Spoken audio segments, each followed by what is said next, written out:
Olá, amigos e amigas, estamos de volta aqui para mais um episódio da série Pelos Caminhos do Evangelho. Hoje visitando um querido amigo, Tarsilo Rangel, aqui de São Carlos também, professor vinculado ao Instituto de Física da USP aqui de São Carlos.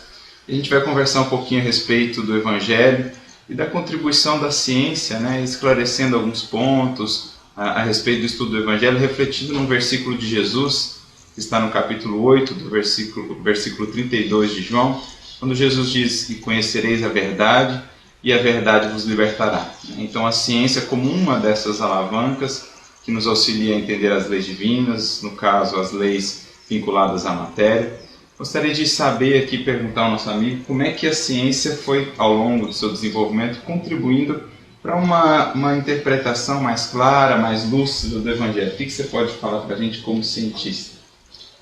Essa palavra verdade, ela é colocada de uma maneira ampla, geral, e cada uma das pessoas tem geralmente um conceito de verdade. Então, a primeira coisa que a gente devia entender é o que é verdade. Essa pergunta foi feita para Jesus e Jesus não respondeu. Não é? Porque as pessoas, para poder entender o que é verdade, elas têm que ter a cabeça aberta para um entendimento cósmico. Porque a verdade são as leis da natureza. E quando a gente fala de leis da natureza, está falando das leis físicas, falando de todas as leis. E quando Jesus disse: "Conhecereis a verdade, que a verdade vos libertará", ele estava falando de todas as leis da natureza. Não só as leis físicas, como também as leis espirituais. Acontece que a humanidade tem ainda resistido muito a admitir que nós, como seres espirituais, estamos sujeitos às leis. E essa é a grande dificuldade de entender. Como a ciência cresceu e abriu um cosmos diferente para nós, a gente tem uma visão do universo hoje muito diferente daquela da época de Jesus e mesmo daquela da época de Kardec, com o lançamento do Livro dos Espíritos. Hoje nós sabemos que muitas das verdades científicas estão ainda por demonstrar, por ser demonstrado através das observações. Então, a verdade é uma coisa que a gente vai adquirindo por passos, com o progresso. E obviamente que nós já estamos maduros para entender que existem leis espirituais que nos governam. E Jesus estava falando especificamente, naquele momento, dessas leis. Se nós conhecemos as leis espirituais, que são verdades da natureza, nós nos libertaremos, porque a gente vai passar a utilizar as leis em nosso favor, como a gente faz com as leis da física, da química, da biologia.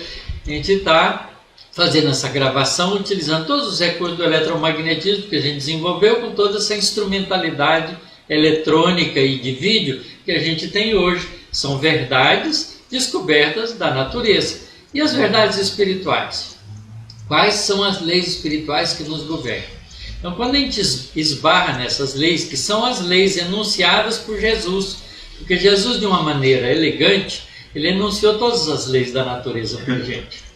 Ele falou da lei do amor, ele falou da lei da reencarnação, ele falou da lei de evolução, Se quiser ser perfeito, Perfeitos como o vosso Pai, Como o vosso Pai, comece a trabalhar por isso. Quer dizer, então a gente tem que ser perfeito, capaz de atingir a perfeição. Então isso significa lei de evolução. Quando ele falou que cada um será dado segundo as suas obras, está falando da lei de causa e efeito. Quando ele fala: "Se tua mão ou teu olho é motivo de escândalo, é preferível arranqueis, joga longe de ti, é preferível entreis na vida sem a mão, sem o olho, depois estende para o pé, do que entrar na vida e perdê-la toda". Então, ele está dizendo que se a gente tem alguma coisa que é motivo de escândalo, a gente já viveu antes. E a gente sabe que a gente cometeu enganos com a utilização dos recursos que Deus nos oferece. Então, é preferível a gente voltar à vida sem isso, sem a mão, sem o olho, sem o pé. Razão porque muitas pessoas têm deficiências. Porque a gente usa mal e a reencarnação está embutida nessa lição. Além dele falar da reencarnação com o exemplo de João Batista e Elias. Então, a gente sabe que Jesus enunciou as leis espirituais para a gente. O Evangelho é o anúncio das leis espirituais que nos governam. Conhecereis essas leis e você se sentirá livre, porque você vai poder utilizar essas leis agora com inteligência, a seu favor. Olha, se você sabe, se você fizer mal para alguém, você vai ter que corrigir isso cedo ou tarde, é melhor não fazer o mal. Certo? Então a gente começa a utilizar as leis para o nosso próprio bem. Você não vai enfiar o dedo na tomada elétrica para levar um choque, mas você pluga qualquer objeto de facilidade na sua vida, como um computador, como um ventilador, como qualquer coisa que te beneficie. A regra é a mesma. Então, nesse sentido, a ciência nos ajudou muito. Mas a gente precisa perceber que nós somos seres que estamos sujeitos a leis que nos regulam o comportamento, que nos regulam o processo de evolução, que nos regulam o nosso mecanismo de crescer e participar da criação divina com consciência. Então é isso que significa liberdade. Ser livre é saber quais as leis que você pode usar para te auto-beneficiar e utilizá-las com inteligência. Isso te dá liberdade. Porque qualquer outra coisa que você fizer contra isso, você se escraviza com os resultados. Então a liberdade é a liberdade de fazer o melhor. Isso. Porque o melhor que te traz felicidade. Não é? Então as leis vêm nesse sentido. Eu entendo esse ensinamento de Jesus dessa maneira. A verdade são as leis da natureza. E aqui eu incluo não só as leis físicas, mas também as leis espirituais. Porque todas elas são leis de Deus. As leis do eletromagnetismo, que são leis da natureza, foi Deus que promulgou essas leis para que as coisas materiais funcionassem bem. A lei da gravitação é uma lei que faz com que os corpos se atraiam e se movimentem no espaço de acordo com regras bem estabelecidas que dão uma direção de processo de evolução. Então, todas as leis da natureza são leis divinas. Bacana. O que nos lembra um pouco também é aquilo que Kardec fala no primeiro capítulo do Evangelho segundo o Espiritismo, que eu gostaria que você comentasse um pouquinho também.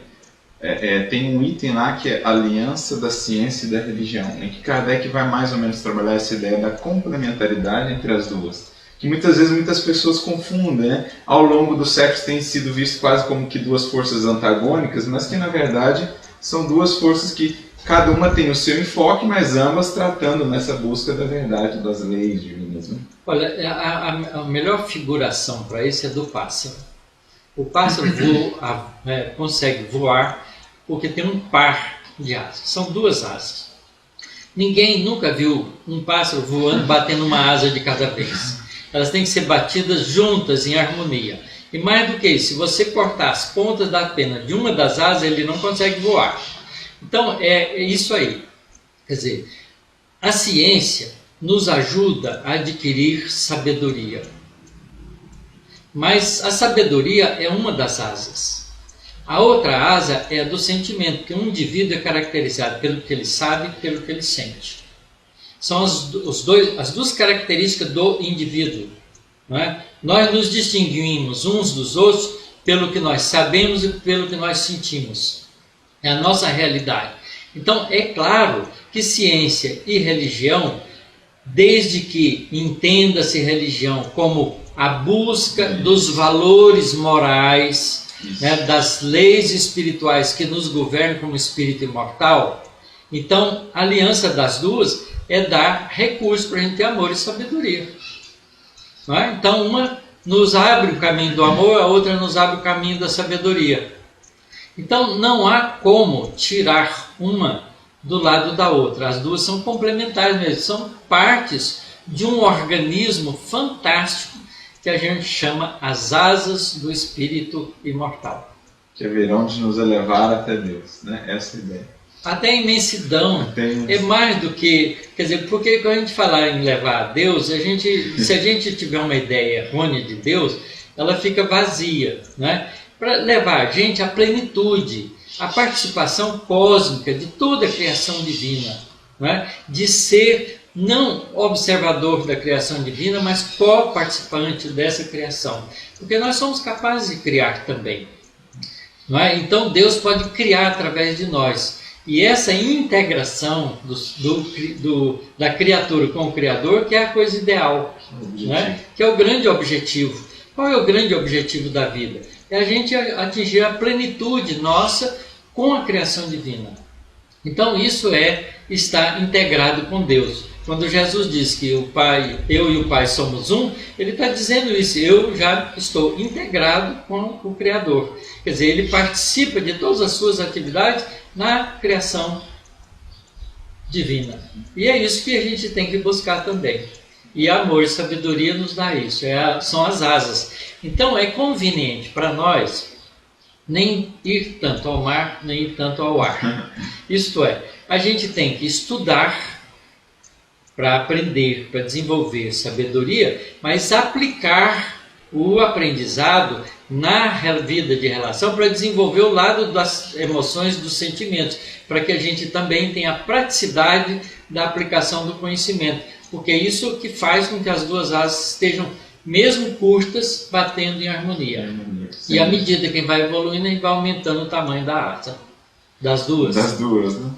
E só uma última pergunta, assim, com esse desenvolvimento da ciência, né, com esse descortinar de um novo universo que a ciência nos proporcionou, acho que uma das coisas que foi sendo renovada também foi a concepção de Deus, né? Porque antes a gente tinha, e muitas vezes ainda se tem, uma concepção de Deus que é quase um Deus tribal e um Deus da Terra. Mas quando a gente começa a olhar para esse infinito que nos envolve, né, 100 bilhões de galáxias, naturalmente que a ideia de Deus vai se aprimorando, se aperfeiçoando na concepção humana. Como é que você vê isso? É legal. E aí não são 100 bilhões de galáxias, não. Sim. Os cientistas já ampliaram o número de galáxias para a ordem de trilhões. Nossa.